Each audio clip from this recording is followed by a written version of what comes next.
आज जिस तरह से मेरी ही सहयोगी महिला पत्रकार मुझे आतंकवादी कहती हैं ट्विटर पर, इसी तरीके से दानिश अली को उनके ही सांसद सहयोगियों ने संसद में आतंकवादी कहते हैं। तो आज जो पूरे 10 साल की जो ये कोशिश है और 100 साल की आरएसएस की कोशिश और 10 साल की बीजेपी की कोशिश है, अंग्रेजी में एक शब्द होता है कल्मिनेशन, यानी उसका रंग दिखने लगा है। उसका नतीजा अब दिख रहा है कि 10 साल की जो नफरत है अब वो सड़कों पर आ गई है। न किसी बीजेपी की जरूरत है, न किसी आरएसएस की जरूरत है। आपको बार बार ये कहते हैं कि हम हिंदू राष्ट्र बना रहे हैं। मैं कहती हूँ इससे बड़ा कोई झूठ नहीं है। यहाँ जितने लोग बैठे हैं, मुझे लगता है इनमें से 90% से ज्यादा लोग हिंदू समुदाय से आने वाले लोग। क्या ये देश आपके लिए बनाया जा रहा है? ये देश हिंदू राष्ट्र के कवर में इस देश को ये सिर्फ एक ब्राह्मण राष्ट्र, एक ब्राह्मणवादी राष्ट्र बनाना चाहते हैं। बोलने वाले तो देखे बहुत, लेकिन आप जैसे सुनने वाले कम देखे हैं मैंने। पिछले लगातार 2 घंटे से आप जिस तरह से दिल दिमाग आंखें लगाकर हम सबको सुन रहे हैं, इससे मेरे जैसे पत्रकार को बहुत हौसला मिलता है। यहाँ सामने मैं देख रही हूँ चमचमाते दमदमाते चेहरे भी हैं। ये फर्क भी होता है, खासकर जब महफिल पुरुषों की हो या महिलाओं की हो। महिलाओं की महफिल में कुछ हो ना हो, एक बात जरूर होती है, रंग बहुत होता है। तो आपने शायराना पूरा माहौल और यहाँ सब रंगीन देखकर एक से खूबसूरत कपड़े, मुझसे पहले भी किसी ने कहा कि कपड़े में देखने आई हूँ, नेहा ने शायद कहा, तो मैं भी यहाँ देख रही हूँ और इतने सारे रंग देखकर जो मैंने पिछले 10 साल में इतने रंग नहीं देखे हैं। 10 साल की पत्रकारिता में सिर्फ मैंने रंगों का उड़ना देखा है, मैंने चेहरे से मुस्कुराहटों का गुम हो जाना देखा है, मैंने एक पूरे लोकतंत्र का कत्ल अपनी आंखों से होते देखा है। हर गांव देहात शहर जब मैं जाती हूँ, वहाँ देखती हूँ कि किस तरीके से जो 75 साल में हमने बनाया था, 65 साल में बनाया था, वो पिछले 10 साल में किस तरह किरची किरची बिखर गया है। और जब महिलाओं के अधिकारों की बात कर रहे होते हैं, तो महिलाओं की जो अधिकारों की बात है वो आइसोलेशन में नहीं की जा सकती। यानी ऐसा नहीं हो सकता कि देश तरक्की कर रहा है और महिलाएं नहीं कर रही हैं। ऐसा नहीं हो सकता कि महिलाएं तरक्की कर रही हैं और देश नहीं कर रहा। ऐसा नहीं हो सकता कि लोकतंत्र आगे बढ़ रहा है और महिलाएं पीछे हैं। ये भी नहीं हो सकता कि महिलाएं पीछे रह गई और लोकतंत्र आगे बढ़ गया। तो आप ये समझिए कि महिलाओं के जो अधिकार, उनकी आज़ादी और उनके बराबर की जो जगह है, वो सीधे सीधे देश की तरक्की से जुड़ी हुई है। कि वो सरकार है, वो मर्दवादी सरकार है, वो मर्दवादी प्रधानमंत्री हैं जो खुद कहते हैं कि उनका सीना 56 इंच का है। मैं सोचती हूँ सीना तो मुझे मालूम नहीं कितने इंच का है, हो सकता है 56 इंच का हो, लेकिन उनका दिल बहुत छोटा है। तो ये छोटे दिल वाली सरकार, जिसमें न सिर्फ अपने जैसे लोग, अपने जैसे मर्दवादी लोग, अपनी जैसी पहचान के लोग, अपने जैसी भाषा बोलने वाले लोग, अपने जैसी विचारधारा के लोग, एक खास तरह के 5-10% लोगों के लिए ये देश बनाकर बाकी 90% देश को, ये कहते हैं कि हम 21वीं सदी में चले गए, हो सकता है 22वीं सदी की भी बात करें, और उनको 18वीं सदी में छोड़कर आगे बढ़ जाना चाहते हैं। तो महिलाओं की जो सही जगह, जो ये समझते हैं, क्योंकि ये एक ऐसा प्लेटफॉर्म है जो प्रगतिशीलता की बात करता है, ये एक ऐसा प्लेटफॉर्म है ऐप का जो बात कर रहा है न सिर्फ कि महिलाओं की, बल्कि प्रगतिशील सोच वाली महिलाओं की। ना इस सरकार में, उसकी योजनाओं में प्रगतिशीलता की कोई जगह है, ना महिलाओं की कोई जगह है। महिलाओं की जगह जो कई 100 साल पहले सोची गई थी कि सिर्फ रसोई घर और बेडरूम, किचन रूम और बेडरूम, इससे ज्यादा महिलाओं की जगह इस सरकार की किसी नीति में नजर नहीं आती। इस हद तक नजर नहीं आती कि जब इतना बड़ा कदम उठाया गया कि महिलाओं के लिए हमारी जो विधानसभा और हमारी लोकसभाएं हैं, संसद में और साथ ही विधानसभाओं में, जब अनाउंसमेंट हुआ कि भाई अब 30 साल पुरानी 33 साल पुरानी इस मांग को बाकायदा पूरा किया जाएगा, सिर्फ और सिर्फ किराए के टट्टू लाकर, किराए की औरतों को लाकर, आप यकीन जानिए इसमें कोई एग्जैजरेशन नहीं है जब मैं ये कह रही हूँ आपसे, ये सेलिब्रेशन संसद में नहीं होना था। अगर वाकई महिलाओं की सशक्तिकरण के लिए कानून बनता तो ये जश्न सड़कों पर मनता। संसद में जो महिलाएं आई, संसद में वो बीजेपी की कार्यकर्ता थी, वो फिल्म एक्ट्रेसेस थी, वो बीजेपी की तमाम जो उनकी सांसद हैं वो थी। सिर्फ उन लोगों ने, पीछे तमाम महिलाएं खड़ी हुई हैं, आगे एक पुरुष खड़े हुए हैं। यानी इन महापुरुष ने हमें हमारी जगह दे दी है। महिलाओं की जो पूरी जो जगह है, जो इस लोकतंत्र में दिखाने की कोशिश कर रहे हैं, वो एक सपोर्टिंग रोल में कर रहे हैं कि सिर्फ समर्थन कर रहे हैं, यानी कि आप हीरो आप ही बने रहेंगे, सिर्फ समर्थन हम कर रहे हैं। तो यहाँ इतनी सारी महिलाओं को देखकर और एक सुर में बोलते देखकर मुझे बहुत अच्छा भी लगा, क्योंकि पिछले 10 साल में महिला एकता को मैंने इतना कम महसूस किया है। क्योंकि इस पूरे सरकार की जो विचारधारा है, ये सिर्फ 10 साल की विचारधारा नहीं, जो आरएसएस की 100 साल की विचारधारा है, उसका एक सूत्र है, और वो सूत्र है बांटो और राज करो, डिवाइड एंड रूल। अंग्रेजों से इन्होंने एक बात बहुत अच्छे तरीके से सीख ली, या मैं कहूँगी हो सकता है अंग्रेजों को इन्होंने ये सिखा दी हो, वो ये है कि बांटो और राज करो। अब महिलाएं सिर्फ महिलाएं नहीं है, महिला अब हिंदू महिला है, महिला अब मुस्लिम महिला है, महिला अब सिख महिला है, महिला अब ईसाई महिला है, महिला बीजेपी की महिला है, कांग्रेस पार्टी की महिला है, समाजवादी पार्टी की महिला है, उत्तर भारत की महिला है, दक्षिण भारत की महिला है, उच्च जाति की महिला है, दलित वर्ग की महिला है, पिछड़ी जाति की महिला है, अमीर महिला है, गरीब महिला है, संसद के अंदर बैठी महिलाएं, संसद के बाहर बैठी महिलाएं।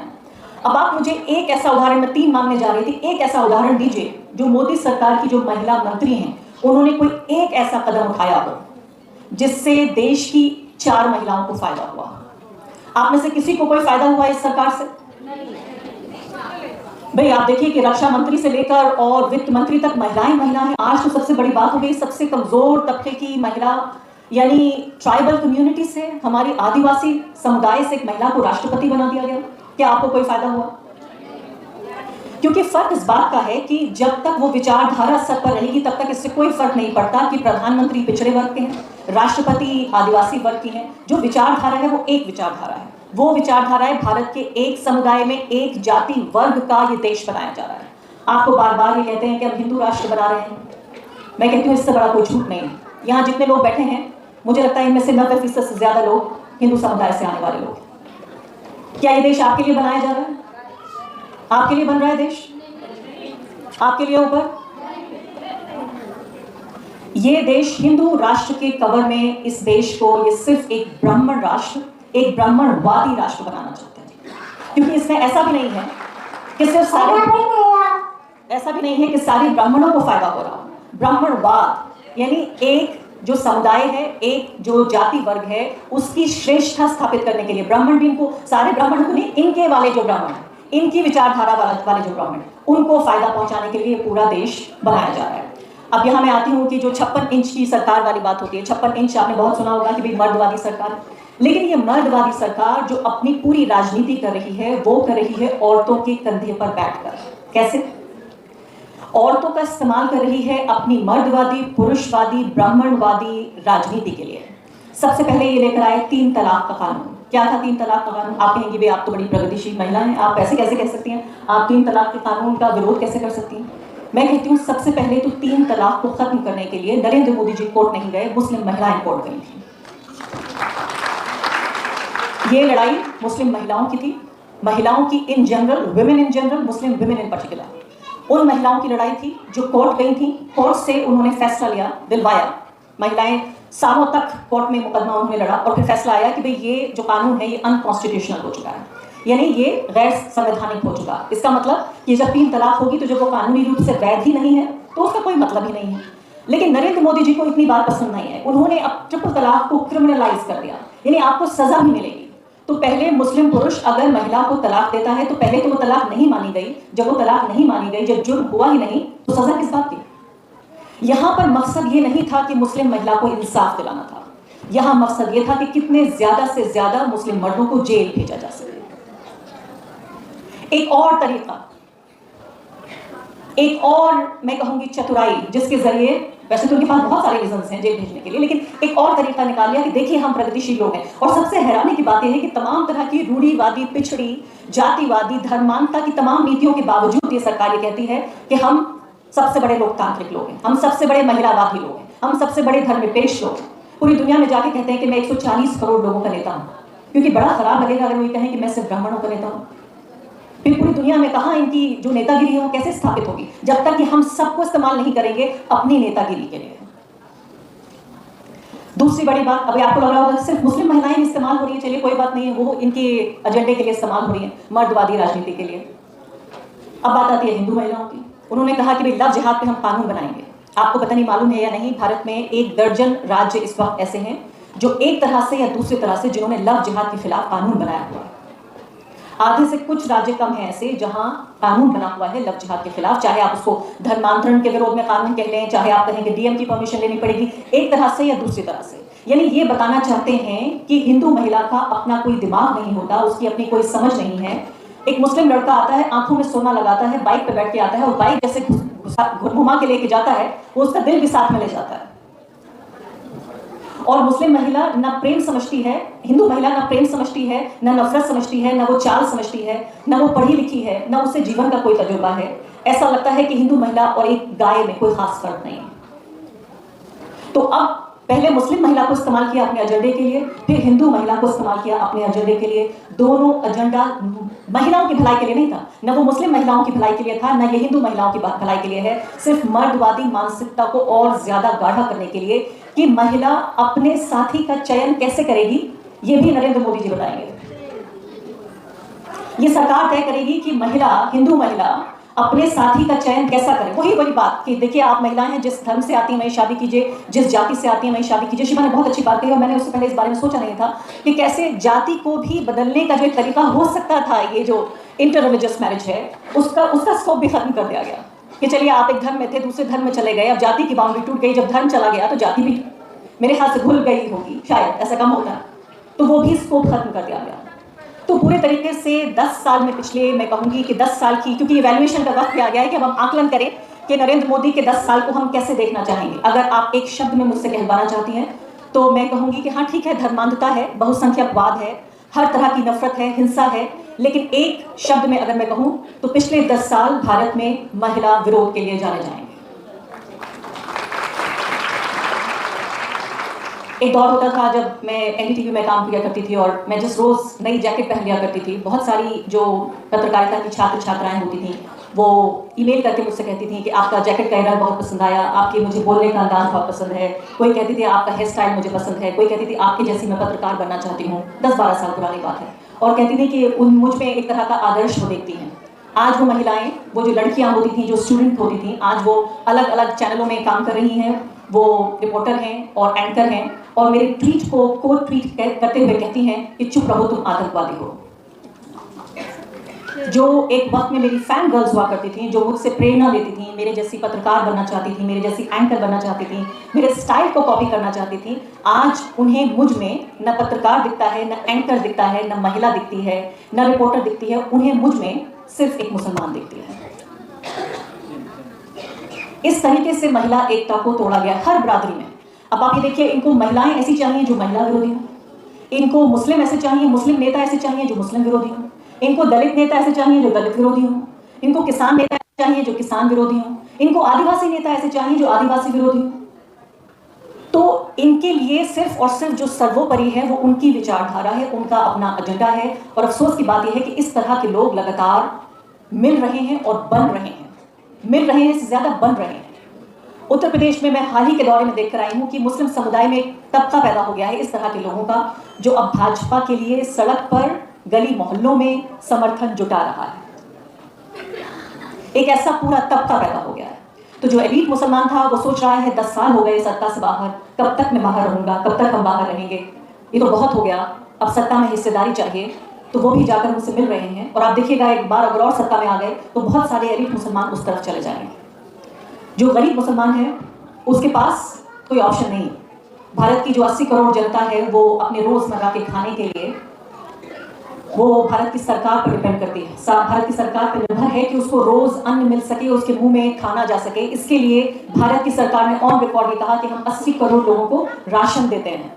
ऐसे लोगों से आप ये उम्मीद करते हैं कि उनका अपना आत्मसम्मान होगा, उनकी अपनी कोई सोच होगी, उनका अपना कोई सपना होगा, उनको जीवन जीने का कोई जरिया, कोई तरीका होगा, उनको वोट देने की कोई समझ बूझ भी होगी, जो अपने रोजमर्रा के खाने के लिए, और वो पैकेट्स जो आते हैं खाने के, आप देखिएगा कभी उन पे नरेंद्र मोदी जी की तस्वीर होती है, उनमें योगी आदित्यनाथ की तस्वीर होती है। तो बहुत सारी महिलाएं हमारे गांव देहात में ये समझने लगी हैं कि हमारे लिए जो रोजी रोटी का साधन है वो पति होते थे पहले, पिता होते थे पहले, बेटा भाई होता था, अब मोदी जी हमारे घर में अनाज ला रहे हैं। तो ऐसे में बड़ी तादाद मुस्लिम समुदाय के लोगों की भी है। तो मैंने आपको बताया कि एलीट तबका उधर जा रहा है, पहले ही वहां कोशिश कर रहा है, वहां मैं कहूंगी कि धागे डालने शुरू हो गए। और जो गरीब आदमी है उसके पास कोई ऑप्शन नहीं है, वो 5 किलो अनाज के बदले अपने वोट का सौदा कर सकता है। और मैं उसके लिए उसे आरोपित नहीं कहूंगी, मैं ये नहीं कहूंगी कि उसका कसूर है। ऐसे में सिर्फ एक मिडिल क्लास बचा है।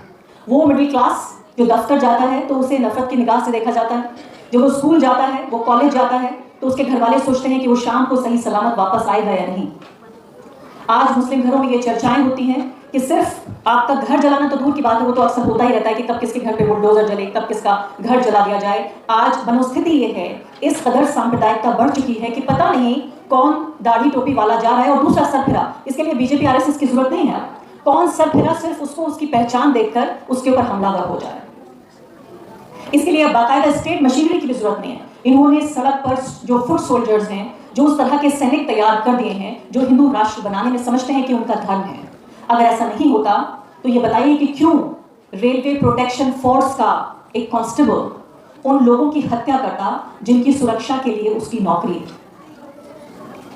किस मन से, किस मस्तिष्क से उसने वो अपनी सर्विस राइफल उठाई होगी और अलग अलग कोच में गया होगा। वहां मुस्लिम दिखने वाले जो लोग थे उन्हें छांट कर उसने 3 का कत्ल कर दिया और साथ साथ अपने उस साथी, अपने सीनियर का भी कर दिया जो उसने कहा कि अच्छी बात नहीं है। तो ये इस तरह के सैनिक सड़कों पर और तैयार हो रहे हैं, जमीन पर तैयार हो रहे हैं, जिसके लिए अब जरूरत नहीं है। लोग पूछते हैं कि ये बताइए कि आरएसएस की विचारधारा कहाँ तक ये व्यवस्थ हो गई है। मैं कहती हूँ कि वो लोग जो आज आरएसएस की विचारधारा में यकीन रखते हैं उनको पता भी नहीं है कि आरएसएस क्या चीज़ है या विचारधारा क्या चीज़ है। उनको सिर्फ एक सोच ने, उस कीड़े ने काट लिया है जिससे उनकी समझ में आ गया उनको आरएसएस की भी जरूरत नहीं है।